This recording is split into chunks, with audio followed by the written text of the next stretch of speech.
Hello, and welcome back to another video of the Anthology Volume 2. Going to continue reading through here. We've made our way well into the book, probably about the nearing the halfway point. We're on Chapter 5. In Part 2, we're on the Twilight Gap. I'm just going to reduce this volume, turn it down, and off. So we'll just pick back where we left off in the last video, and we'll just jump right into it here. The Twilight Gap, one of the most infamous battles in Destiny. Also a PvP map. The Twilight Gap. In the heat of battle, Guardian, you will know the right choice to make. Lord Shax. Fireteam leaders, do not advance on the wall. Fall back to the Ridgeback district. Shax freezes with a Vandal's windpipe in his fist. He waits for Saladin to justify the strategy. I repeat, all teams rally at the Ridgeback district. Do not advance. The city is lost. Shax drops the Vandal, then empties the rest of his clip into a captain. He and his fire team are running on fumes. The dead, fallen and Guardian alike, littered the Twilight Gap. Shax, do you copy? He risked a look over his shoulder at their home, the place they call the last safe city, not burning. Not yet. Gritting his teeth, he reloads. Shax, your orders are to retreat. He sees a gap in the onslaught of invaders and gestures to the others. Kechi, take Abdi and Truce. Lu Fang, with me. Bray, cover us. This battlefield is not your stage, Shax. This is not about glory. His fire team doesn't hesitate. Shax, for the final time, fall back. As the six of them crest the wall, Shax cuts the feed. Twilight Gap. Here we fight, for the memory of those who stood. Here we die, for the glory of the light that never fades. Arena designation, Twilight Gap. Location, city perimeter, Earth. Name for the city's greatest battle, this defensive battery once held the front line against the combined might of the fallen houses. Overrun during the course of the invasion, many Guardians lost their lives to hold the line. That the Crucible now holds this hallowed ground is seen as a privilege, a rite of passage. As new generations of Guardians stand and fight where the brave fell, heroes rose and legends were born.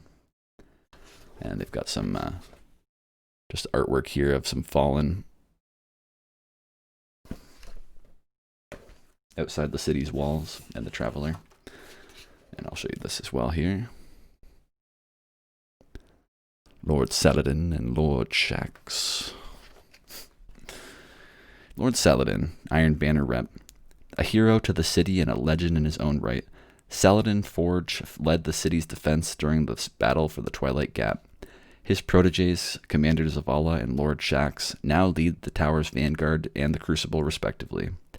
Saladin remains close to Zavala, though his relationship with Shax has been strained since the Twilight Gap. The Iron Banner seeks great champions to lead the fight against the darkness. It was born to honor the Iron Lords and their efforts in the earliest days of the city. Lord Shax, Crucible Handler. Lord Shax is one of the heroes of the Battle of the Twilight Gap, having led the counterattack that pushed the Fallen from the city's walls.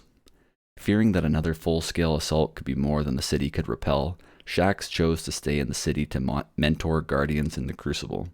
One day Shax vows to return to the war beyond the city, but only after he is confident the fires of the Crucible have forged a new generation of warriors. Gallarhorn. If you've not seen it, I encourage you to look up pictures. It's one of the most sought-after weapons of the original Destiny game. If there is beauty in destruction, why not also in its delivery? Faisal Crux. The Gallarhorn's shoulder-mounted rocket system was forged from the armor of Guardians who fell at the Twilight Gap, gifted to the survivors of that terrible battle. The Gallarhorn is seen as a symbol of honor and survival. Saint 14, Twilight's End. He could feel his light draining. He pulled all of it into one last hope. He reeled back and bam! His helm found purchase, breaking through just above the Kel's eyes. The ether screamed from his head, and together they fell to the ground. The Exo Guardian rose, staggering back. He couldn't take his eyes off the Kel's body. He'd never seen any fallen withstand a skull puncture, but this was no ordinary fallen. He waited and waited. Ghost! The words barely audible. He heard her flash in, but had a hard time pinning her down. She was buzzing about, surveying the fallen Kel. He's dead all right, so that's it. We are done now? He removed his helm, tossed it aside, and dropped to his knees. The devils without a Kel. This war is over at last. They could finally go home. We are. Get me the speaker. Opening his channel, stand by. Is that you, my son? The speaker's voice was filled more with anticipation of news than concern. It is, father. The devil Kel Solkus is dead. The war is over. Such courage and power, the greatest ever to brace these worlds. You bring all of us peace. We will light the final flare, devil red. They will all know what you've done. Father, I don't think I have the energy to return. I'll rest here and come back to be honored when I return. Of course, son, but there is something concerning you? More fallen march on the city? No, not this time. I have word that Osiris was seen on Mercury. The Caloris Basin, he's turned his mind back to the Vex. Mercury? Too many channels to know. You activate one, you start to feed its veins. He threatens our peace. Your duty, my son. We must never forget. I cannot. The ghost killed the feed and waited for its guardian's words. Ghost, prepare my Vex arsenal and plot a course for Mercury. That old man is about to wake up hell. And now we've got this artwork spanning 2 pages here. And you can see multiple figures from the history of Destiny. On this side, we've got Cade and Zavala, as well as the speaker. Sorry, I'll use one finger. The speaker. And there's also other members that we see here, like Lakshmi and Arak Jalal, as well as what looks to be Rahul, Ikora, Saladin in the very middle, and the new monarchy guy, Hattori, down here, I think his name is.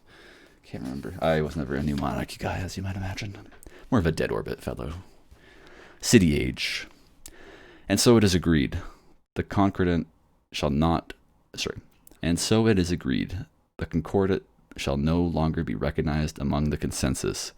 We'll begin the dismantling right away. But what of those guardians who have pledged to them? We can't afford any more banishments. I'm sure Zavala can see to their realignment. We'll do our best. Lysander chose his followers wisely. It may take some time. Lysander will not back down. He'll continue his crusade from wherever we stuff him. And so we'll need to find some new ideas to replace his. The Symmetry has been gaining a strong following. Wulan Tan's teachings are too dangerous, too much fear. Who knew he'd be more trouble dead than alive? We'll need to refocus our collective minds on combat. The speaker's anxious to regain ground we lost after the gap. There is the war cult. Too secretive. Have you ever tried to talk to one of their soldiers? Like a child, answering questions with questions. They are dedicated to the war. Which one? Good question. Zavala. They seem focused, strong, more interesting than worrisome. Let's take it to a vote. All in favor of the ascension of the future war cult? Unanimous? Good. We'll grant the future war cult access to the tower and a seat among us. Ghost, please offer the speaker this proposal. Now, on to the next order of business. Shax is here with another proposal for his crucible. And that is the end of part 2. We've hit part 3, Evolution, in the Destiny Grimoire Anthology Volume 2. That'll be it for this video, and we'll pick up with the part 3 as we continue to make our way through this book. We've been doing pretty good at making progress. If you've tuned in till this point, again, we're just testing out this camera angle here and the whole different setup, for the stream and stuff. So if you have any feedback on my voice or the video or the setup, anything like that, leave it down below. Appreciate you tuning in this far. And as always, stay safe.